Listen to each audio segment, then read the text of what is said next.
Welcome to another Thursday with Third Path webinar. We are so glad you are here today. We have really been learning about how to make these webinars something where you, the participant, can get involved. So today's not just a regular Thursday webinar. Today is one of our town hall style webinars. So if you're participating in today's webinar, you're going to get a chance to really participate, ask questions, think about how these ideas apply to your lives, and we're really glad you're here today. So I'm Jessica DeGroot, and I'm the founder of Third Path Institute. And today we've got some pretty amazing guests. Not only are we going to hear from Sue Campbell and Amy Beacom about their amazing book, the Parental Leave Playbook, which, by the way, I read a while ago, and as soon as I read it, I said, we're getting them on our Thursday webinars because this is just so aligned with what Third Path is thinking about. It's talking about the idea that, you know, if we think smart about parental leave, if men and women and all parents think smart about parental leave, it can really reshape our families, our workplaces, and our society. And so they're going to start us off and talk a little bit about their book and how profound and important it is. And then we've got some other great participants. We've got a researcher, Rachel Pettigrew, who's going to talk about how there's lots of evidence by getting men and women involved with, you know, thinking about family right from the start around parental leave, how it can make significant change in our world. And I also have some real live young people to speak about how they've been thinking about these issues in their own lives as they think about the future. How will they imagine work and family one day when they become parents? So we hope it's an opportunity for everybody, no matter where you are in the equation of thinking about work-life integration, thinking ahead, already in the middle of it. We see this as a webinar where you're really going to learn something and get a chance to talk in our town hall style webinar today. To get started, I want to give a couple of shared screens about the book that we're talking about first. I only have 2 slides to quickly summarize all the important things that are talked about in the Parental Leave Playbook. But the first one is pretty straightforward. It's talking about how you can think about parental leave in 3 phases: preparing for leave, actually taking your leave, and then returning from leave. I'm going to talk about all the different parts of each of those phases in a second, and then you're going to hear from Amy and Sue in more detail. But there's a couple of words that I think were really important that I wanted to emphasize as we think about this phases of leave. One is they're really encouraging you to assess the opportunities and challenges you might face as you're preparing for leave, or all the way through leave. They're getting you good assessment tools. They're also encouraging you to be a self-advocate. Really think about, what do you as a person, as a parent, as a family need when you think ahead about yourself as a working parent, and to get good at advocating for yourself and your own needs. And they also talk a lot about the importance of acknowledging the change. There are many strong points in this book, but this is one of the ones that I love the best, because they're really encouraging you at each stage to say, this is a big life change. And, you know, what do we need to do to make sure that we're ready for this change?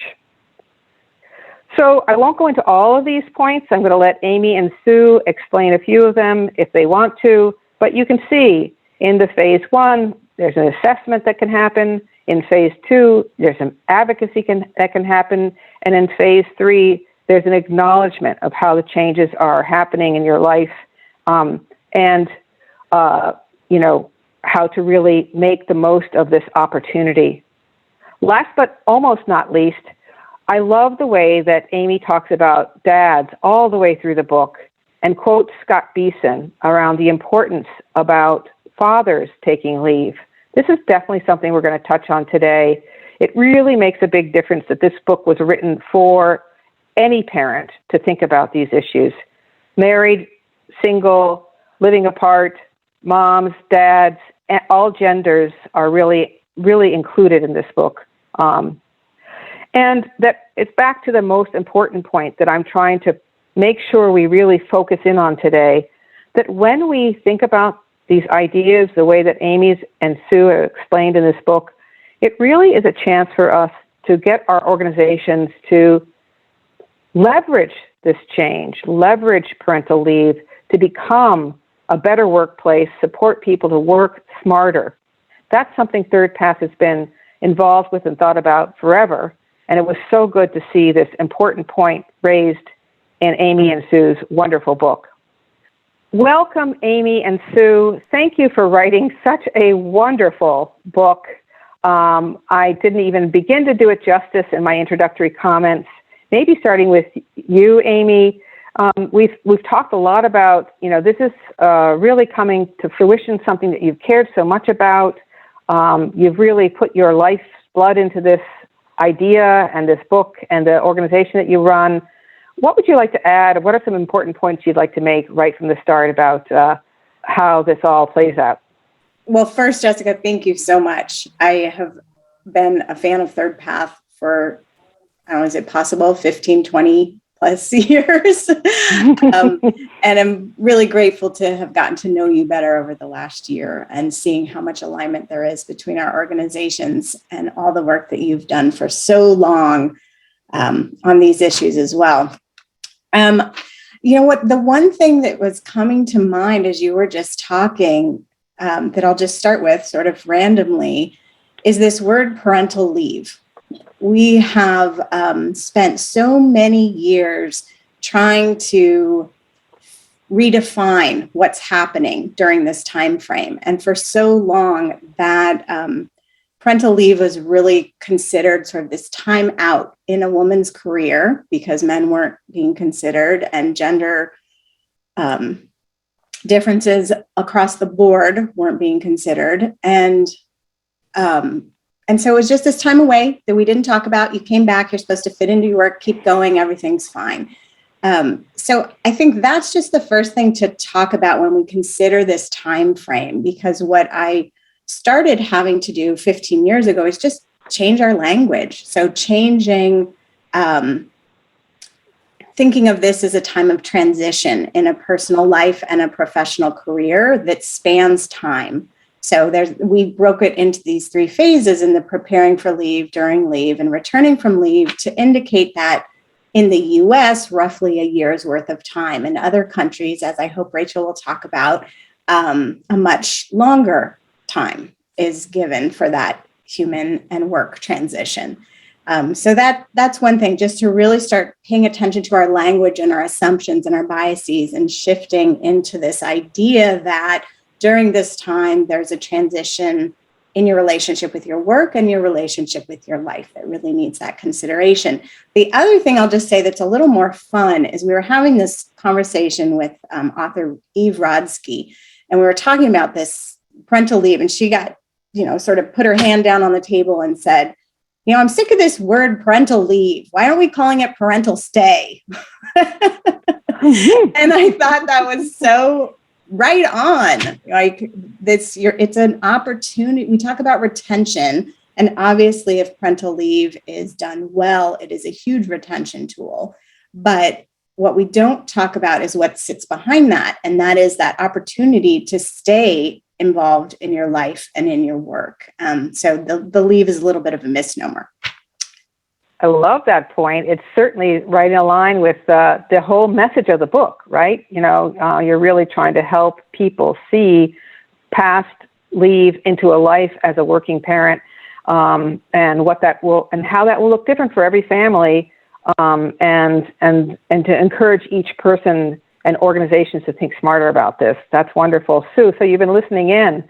What would you like to add right off the top that you think's been really something you've been learning as the book's gotten out there into the public? And and hats off to both of you. It's really great to see it out there. Oh, thanks so much. And thanks for having us. This is wonderful. And I can't wait to hear from everyone else as well. We've never done a panel style before. I'm like, I can't wait for others to weigh in. I really love that when in your overview, you focused on the assessment that really called to you, because I think that is a piece that really gets overlooked. And very often as parents, when we're parents for the first time and we're in a workplace, we're kind of waiting for someone to hand us the plan. Like, here, this is how this works. Here's what you do. And, most of the parents Amy and I have talked to over the years, that is not what they experience. Most workplaces are reinventing the wheel with every single parent who goes out on leave. They don't have a set of best practices that they're relying on. So one of the reasons that we wanted to get the book out into the world and put it in the hands of parents was so that they had a tool to empower them to lead the experience instead of wait to be told. Because your experience is not going to go as well as it could if you're in reaction mode.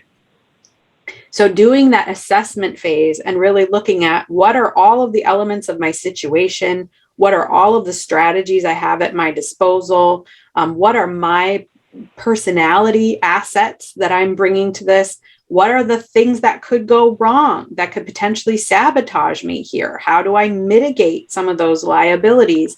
Doing that assessment phase is so critical for a really successful leave, however you define success. And Amy and I spent a great deal of time on that in the book. Amy and our researcher, whose name is also Amy Pitlavani, have worked together to bring to fruition Amy's vision of an assessment tool that can actually do that for a new parent and spit out a report, and you can work with a coach and really figure out how to maximize all of the inherent opportunities of your leave, rather than just like, I just need to pass off my work, go spend time with my baby, and then come back and pick it all up again. It's so much more than that. It is so much more than that. And Sue, I think the reason why Third Path in particular, and me in particular too, picked up on that is because, so many people in the Third Path community have been totally inventing new ways of thinking. And the way that they invented new ways of thinking was to first do that kind of like, okay, what's in my corner that I can make happen here? And do I have a plan B if plan A isn't going to happen? So, we're a community of people. Yeah, we're a community of people who said, look, I want to have work in my life, and I also want to have family in my life. And so they've had to invent a lot. And I've always talked to them about, you need a plan A, and then you need a plan B. Because, and sometimes a plan C. Yeah. Yes, absolutely. I want to talk a little about, you've done it, one other Third Path thing that you've done so well, either one of you could speak to this, is that this is about men and women. This is all genders thinking about this issue. Where did that passion come from, and why is that so important? And why, I joke in this wonderful book, when you guys go and buy this book and you read it, almost every other story is a story of a dad or somebody of any gender thinking differently about this. Tell me more about where that passion came from and why is that so important? Oh, Jessica, that is so interesting. No one has ever asked me that, and I've never paused to think about that, but I know the answer since you just asked me. Well, first of all, I've been doing work for 30 years in gender equity, and you can't have one without the other. Like, that's just known. There's a lot of wonderful research in other countries about this as well. But what came to mind when you just asked me that is really what I learned from my mentor, who I started working with 30 years ago. And at the time, he had a 3-year-old son, and he and his partner, they're a gay two males partner. And it just became the norm of my life. I was just out of college, and that was just the norm. For me, they were very much trailblazers in our country, being two first dads to adopt. But for me, it was normal. And it goes further back through my mom and whatever, but I've just grown up that way. So it isn't unusual. Right? And then living in New York and Portland just solidifies that. Yeah. And again, we'll hear more from Rachel Pettigrew about this, but what we really see is that this is what men want, and it really changes the game when we really get to see this as men and women and people of all genders thinking about how to transition into parenthood in a way that makes sense for them, and then to take some of what they've learned in parental leave and planning for parental leave and returning to work, as you'll hear a little bit later into today's town hall, as a way to keep that mindset going further as people continue in their work and family integration journey.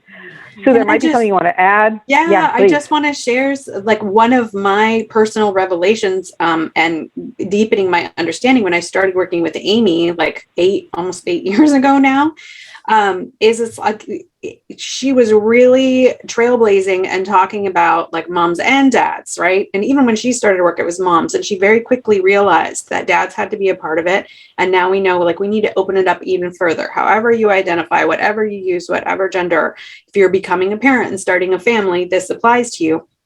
And my initial attitude was like, can we just take care of the women, please? Like, right? That was kind of my mentality. And it was really awakening for me to see that actually when it is just as likely that any person in the workplace will be taking a caregiving leave of some kind, it levels the playing field for all genders at work, because there's no longer this unconscious bias of, well, Sue will probably want to have a baby and she's going to be out, and so we can't rely on her to be as dedicated, rah, rah, rah, right? So that leveling the playing field, and it's not a zero-sum game.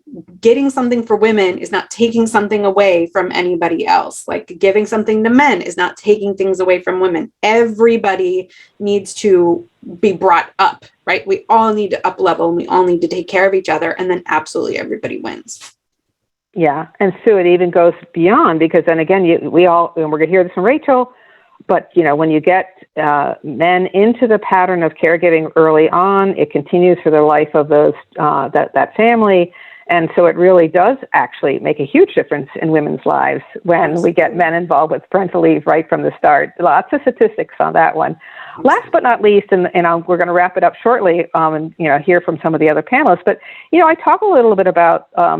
I'm going to just read from that quote again. Companies that harness the abundant opportunities that parental leave offers improve their organization through delegation, systematization, flexibility, cross-training, and then I love this part, and that's not even touching the individual human growth and downstream societal impact.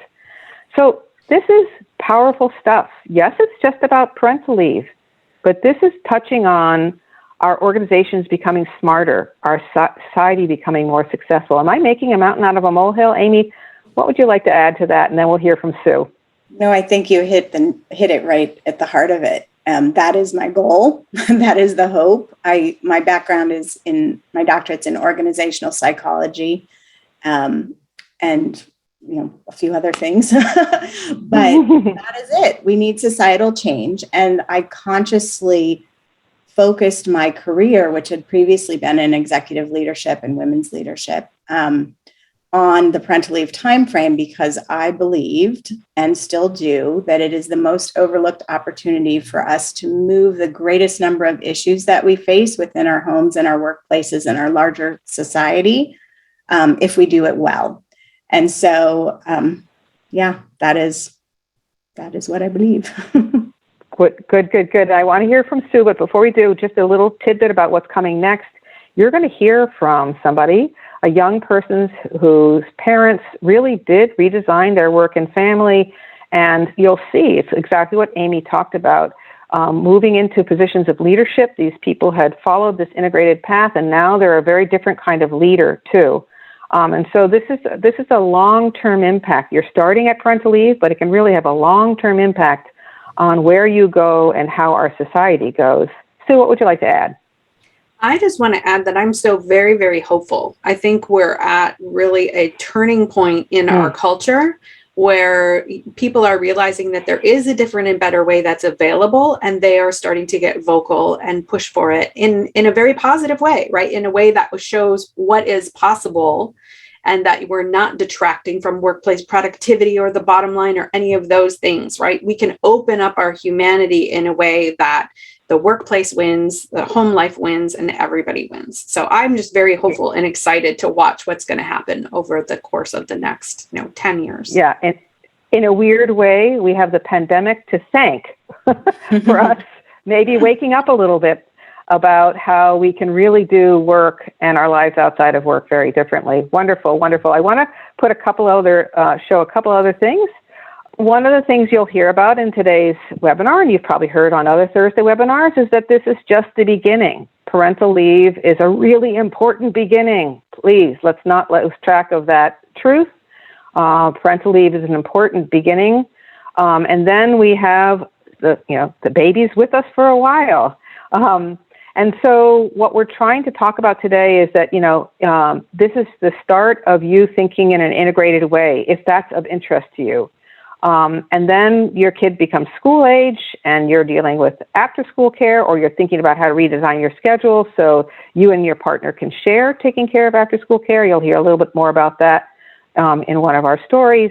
Or there's summer care. That can be a real stressor for families. And again, you're going to hear there's some outside the box thinking that can happen once parents are thinking differently right from the start. I also want to point out that, we've been dealing with people who've been thinking this way for a very, very long time. And so you can go to our last webinar and hear from Roger, one of our many pioneering people who've gone ahead in their careers thinking differently about these issues. And Roger's also going to be at our Parents Forum that's happening next week. And so we're really trying to grow a community of people that you can connect with and learn from at whatever stage you're in about what's around the corner as you're reaching for your work-family integration goals. What's coming up next is we're going to hear from Rachel Pettigrew. As I mentioned, she's been doing research for a long time around why supporting men and women to think differently around work and caregiving really can have long-term impact for our organizations and our society. You're going to hear a personal story from Cameron, who is actually a daughter of one of our pioneering leaders, someone who was we met many, many years ago, who moved ahead in her career as she integrated work and family. And Cameron, as the daughter, watched her mom and dad do things in kind of new and interesting ways. And you'll hear firsthand from Cameron about what that was like and how that's shaped her. And you're also going to hear from the Project Matriarch, as we believe if we're going to make real change, it comes from research, it comes from role models, and it comes from people advocating for change. And I was really thrilled to meet Project Matriarch this past summer and the work they're doing to try to help us all think smarter about how we can integrate work and family. And we have lots of free resources on our website.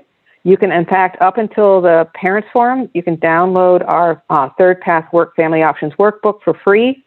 And we've got lots of other great resources available for you to help you on your work-family integration journey. All right, so let's hear from Rachel, Cameron, and from Pilar. We're going to put their videos on.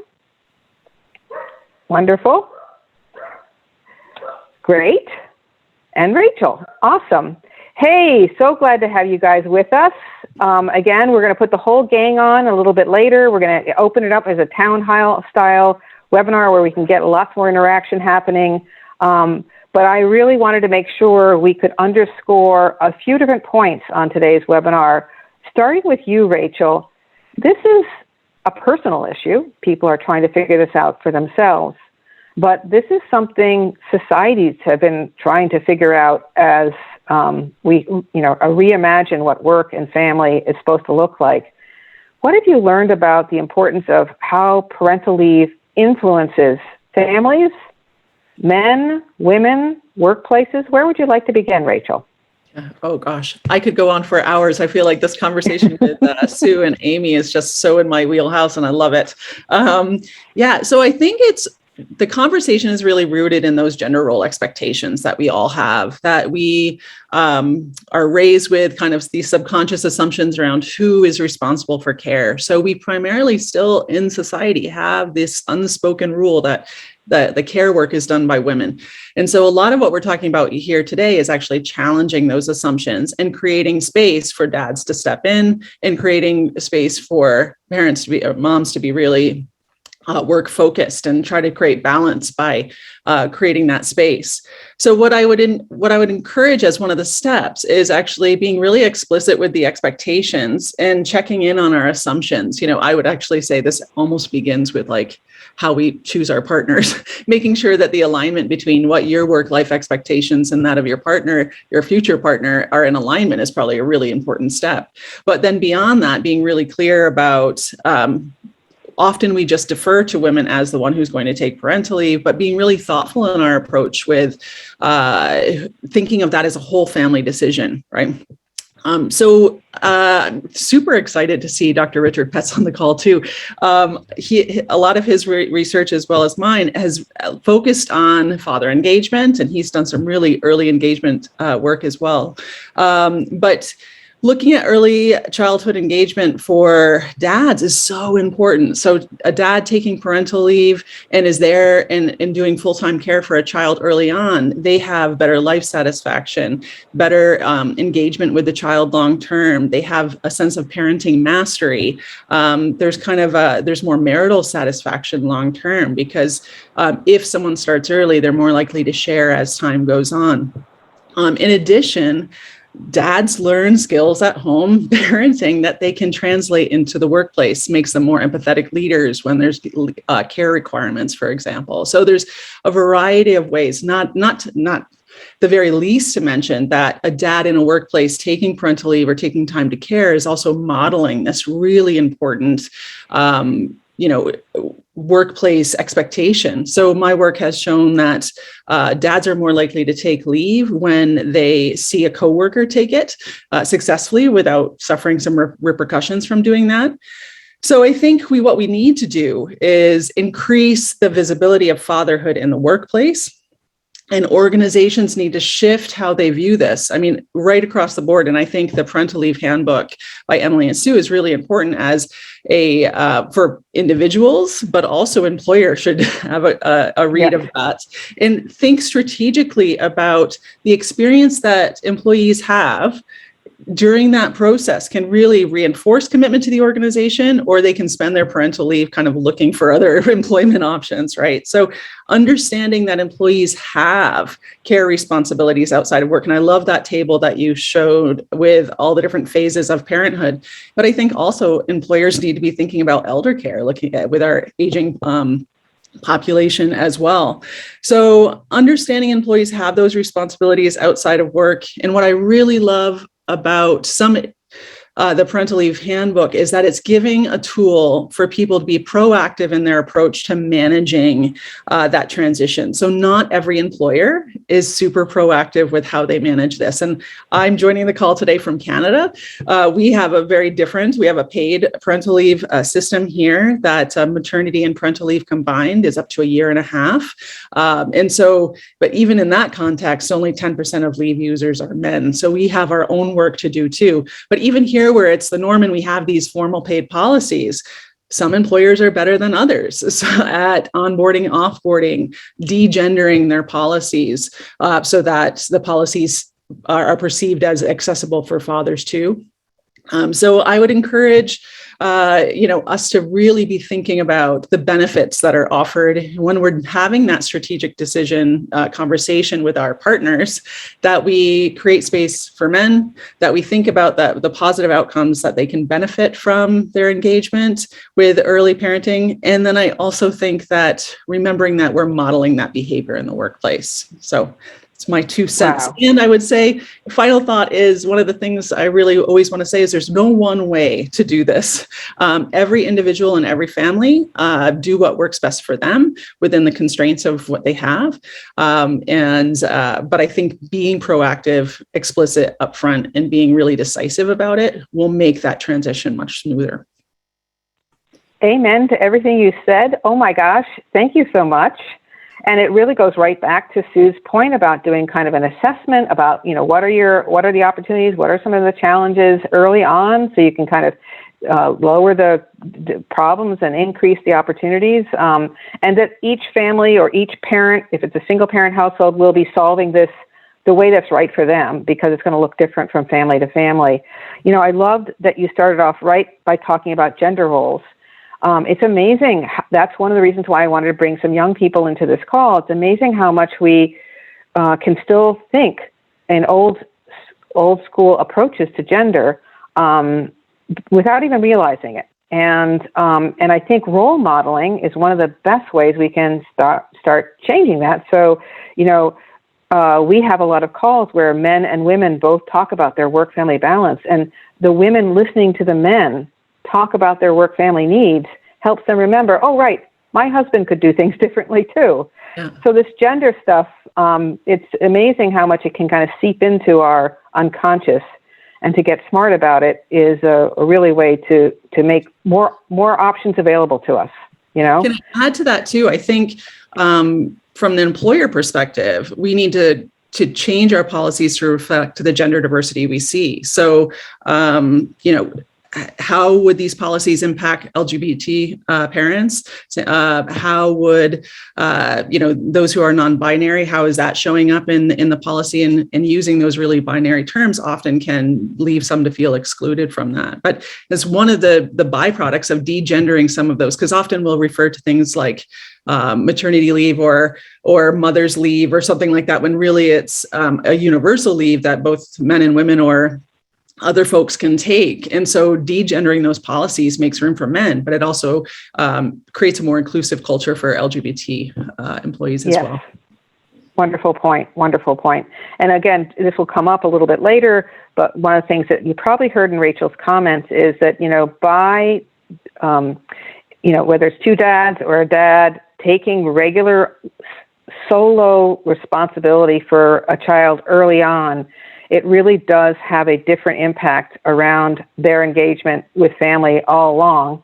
And so it's that something about supporting dads early on to have that solo responsibility where they're stumbling through it just like moms and learning somehow to make it work.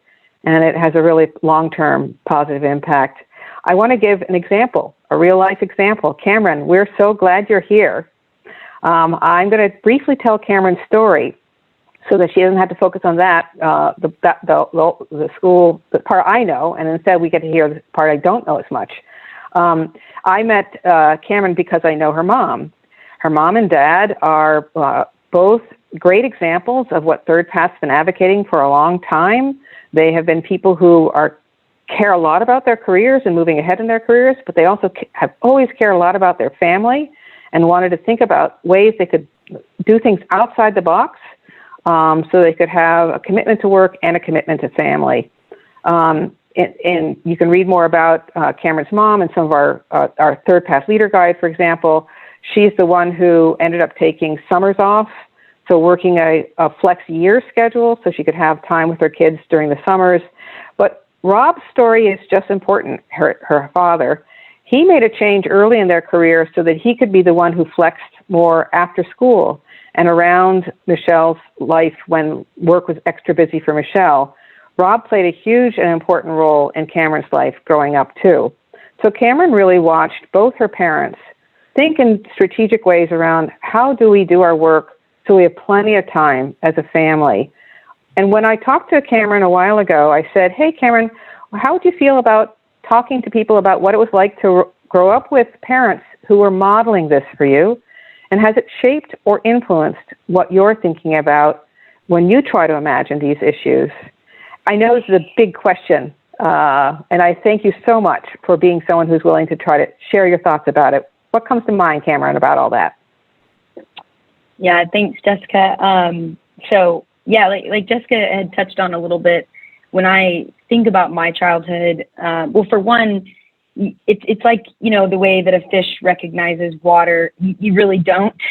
So in my situation, I was not at all aware that my parents were modeling this. And as a matter of fact, I, told Jessica about a few times in really adulthood that it dawned on me that my parents were modeling something that was not typical for all families. And when I think about those, when my sister and I were young, it was, mom had morning before school and dad had after school. And then depending on, the day, one of them had homework, and there was never an obvious person to call if you felt sick at school. It was very divide and conquer, if you will. And then that's just inherent to my sister and I's nature. When I became, an adult, and I'm now a handful of years into the workforce now, starting to have these conversations with my own husband as a newly married person, it really took a long time for me to realize that was unique. And so for us, we've started to think about, and I can give a little bit of history, that he comes from a slightly more traditional family than I do. And so we've had to be kind of tactical to say, okay, here's something that's in my nature versus the nature and the real world lived experience that you have.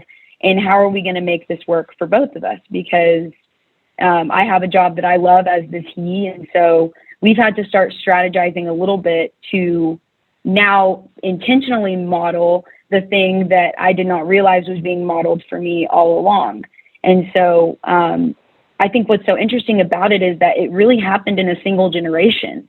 It was a step function. My parents modeled this, and then it became inherent in my sister and I. It didn't take, our kids to finally achieve this goal that my parents were going for. It just became our nature. And so I think there's so much necessary and valuable work that goes into changing our language and changing our commercials and our movies. But for me, it all happened at home. It was so straightforward. And that is not to underplay. I know the amount of very intentional work that went into it by my mom and dad. But for my sister and I, we were a blank slate, and then now we go out into the world and we just operate that way. And so hopefully I'm able to work with my husband to find what works for us, and then I can continue that through our own kids in the future.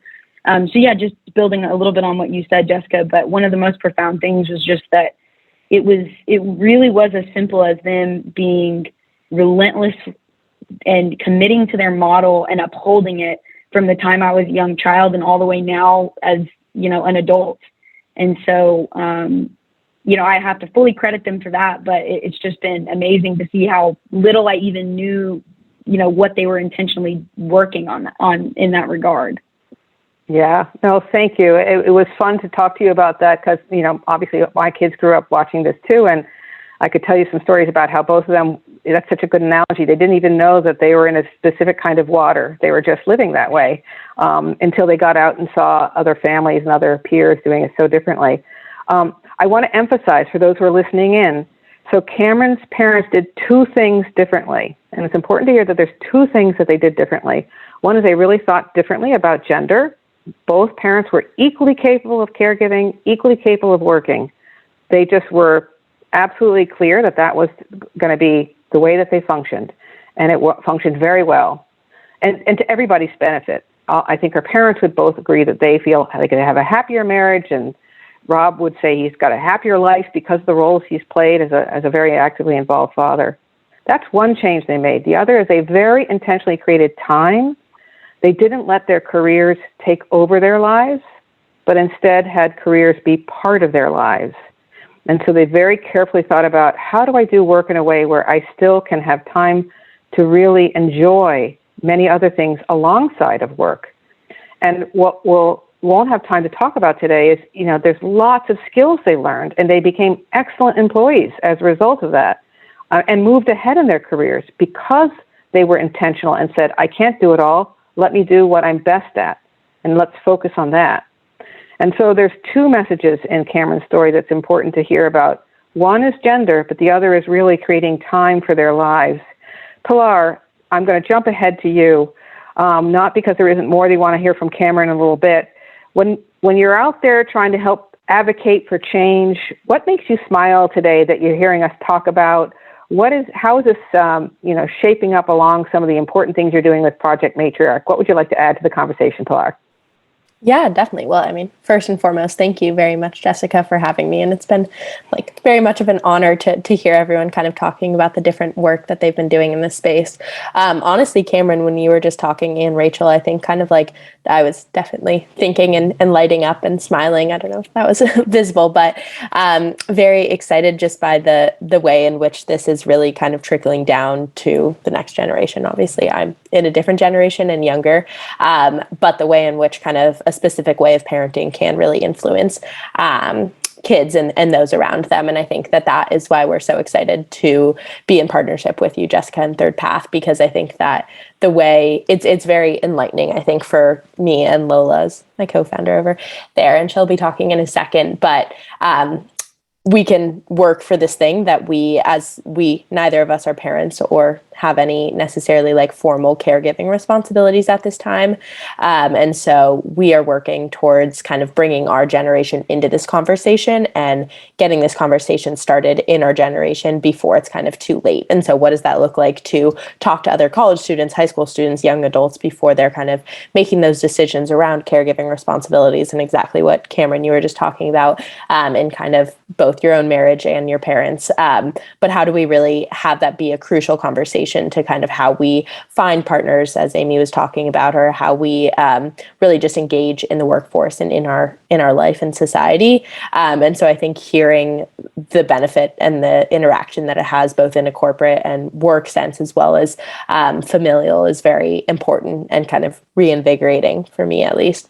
And so, yeah, Project Matriarchs, we're specifically trying to work to have this conversation be something that we're having on a very peer-to-peer basis, as well as kind of in our generation, one of the generation, Gen Z, that is kind of most well known for our advocacy and for really standing up on a number of different issues. But how do we make care and caregiving something that is also integral to the way that our generation is defined and what we care about? And so Lola and I and all of Project Matriarchs have been working very hard on kind of centralizing care, whether it's parent, elder care, care for each other, ourselves, as something that is an integral part of how we also kind of work around advocating for other social justice issues, whether it's different racial injustice or environmental injustice or whatever it may be. But the way in which we kind of expect care is something that is going to be there and apparent in those relationships and in our ability to succeed in those areas, is something that I think we often take for granted and expect that it will kind of be there. And so how do we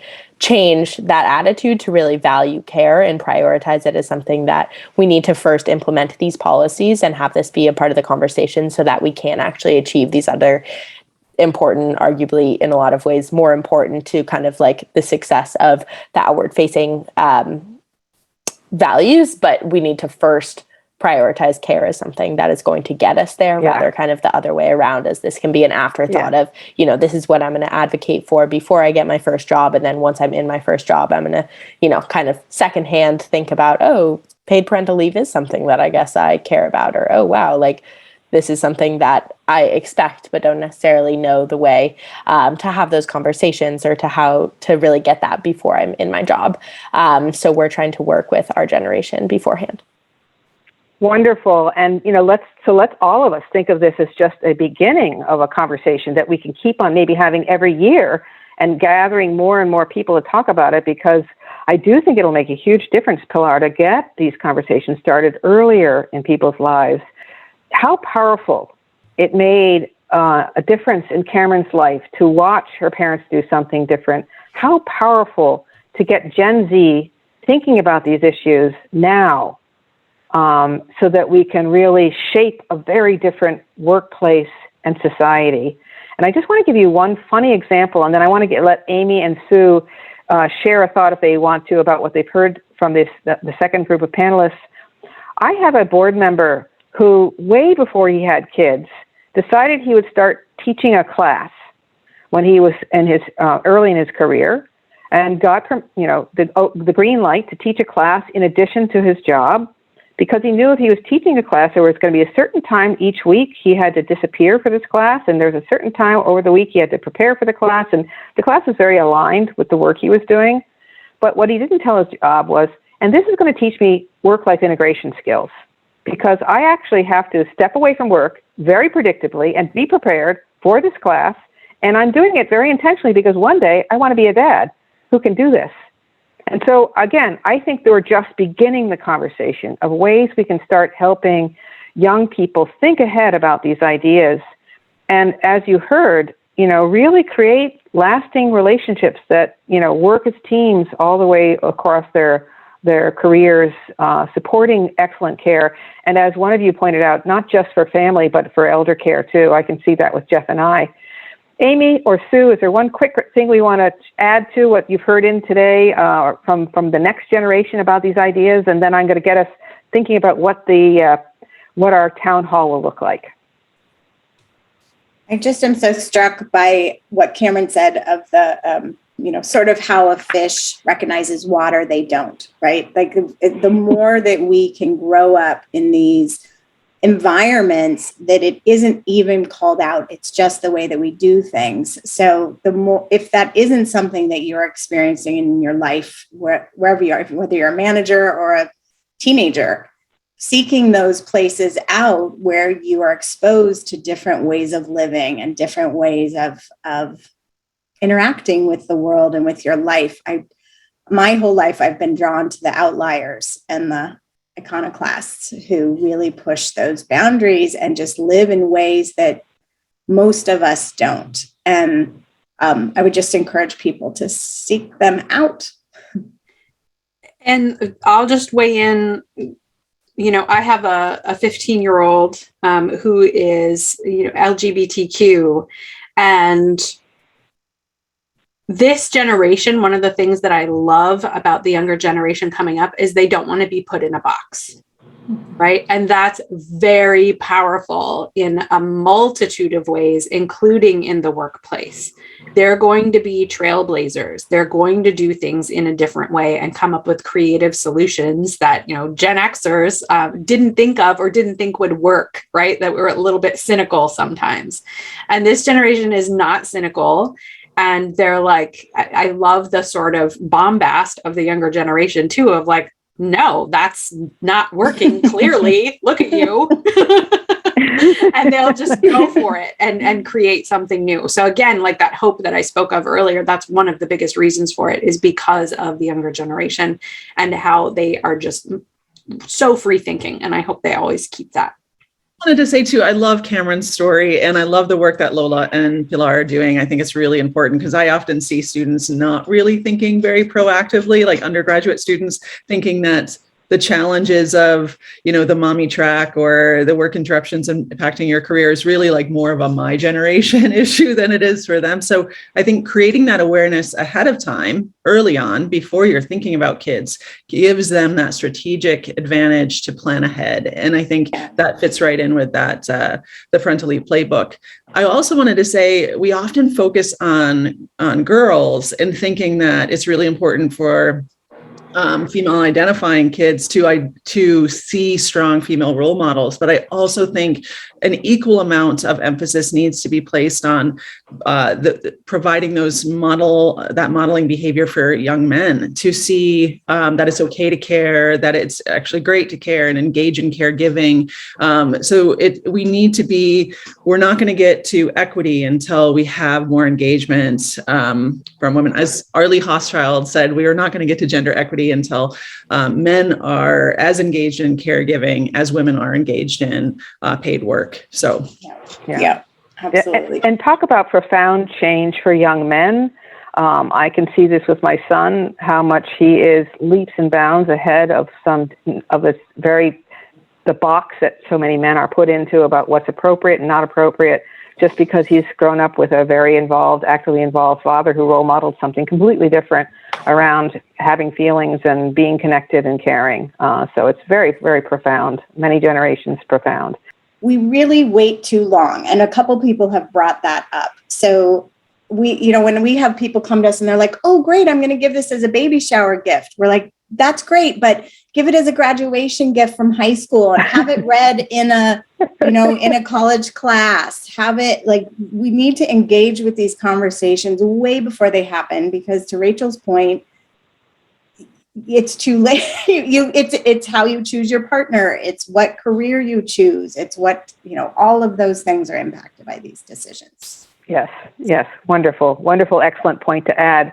Thank you, everybody. This has been fabulous, but we have more to come. For those of you who can stay on, today is one of those days we're set it up as a town hall kind of discussion. Hey, thank you so much, everybody. Those were amazing ideas generated about how we can really make the next generation change around their vision of what's possible around work-life integration. And, just to give you a couple of examples, an immediate one that might happen, a book club around the parental leave playbook with younger people thinking ahead about these issues. A storybook for kids showing them families that look different and doing things differently. A job assessment checklist that you can use to see that, salary is one aspect of your job, but maybe you also want to think about how much flexibility is supported at this workplace and who is working there in a different way that looks like the way you'd like to be working. So lots of great ideas from our town hall today around what's next, how we can make change, and generally a plan that we want to do this again next year. I really enjoyed our conversation. It was fabulous. So, Rachel, thank you so much for all that wisdom, all the wonderful work you're doing. What's one last takeaway you want to share with everybody? And then we're going to hear from Cameron after you.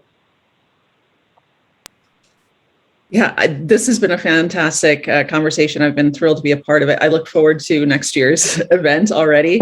I think one thing I want to take away is as I slave away in my little office, crunching numbers and working on the research on the academic side of things, it's really bolstering for me to know that there are people doing like boots on the ground with the Center for Parental Leave Leadership and Project Matriarch who are kind of working on this in the public space as well. So for me, I kind of have hope for the future with Pilar and Ola and all the work that they're doing. And then again, just it's been really, it's rewarding for me.